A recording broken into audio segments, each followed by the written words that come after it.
بچه که بودیم برنامه کودک تو شبای شهادت به جای کارتونای معمولی یه تله تئاترای افسرده کننده نشون میداد که اصلا اینا یه چیز مریضی بودن. بچه نشسته بود اینجوری، مادر گرسنه‌ام. مادره میگفت صبر کن فرزندم.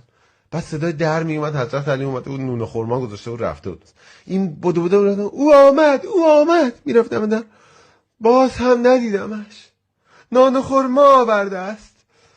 بعد یه گدای دم در نشسته بود، همیشه هم کور بودن این گدایی که دم در می نشستن، گفتن او بود، بویش را میشناسم. بعد فردا شبش که دیگه ضربت خورده و نمیتونست بیاد، بچه میگفت که مادر پس چرا اون نیامد؟ مادره میگفت صبر کن فرزندم، اون میآید. بعد بچه نگران میشد، میرفت دم در این ور اون ور نگاه میکرد، هر روز همین موقع میآمد، آرزو دارم یک بار ببینمش.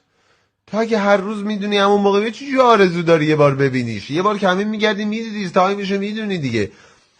بعد به گدای میگفت اون نیامد.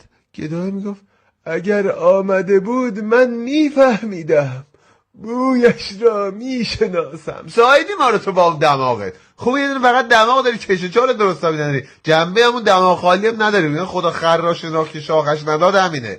بعد ما بچه بودیم تو هم افسردگی تمام میشد تلتات، بچه و کوچولو 3 روز افسرده بودیم.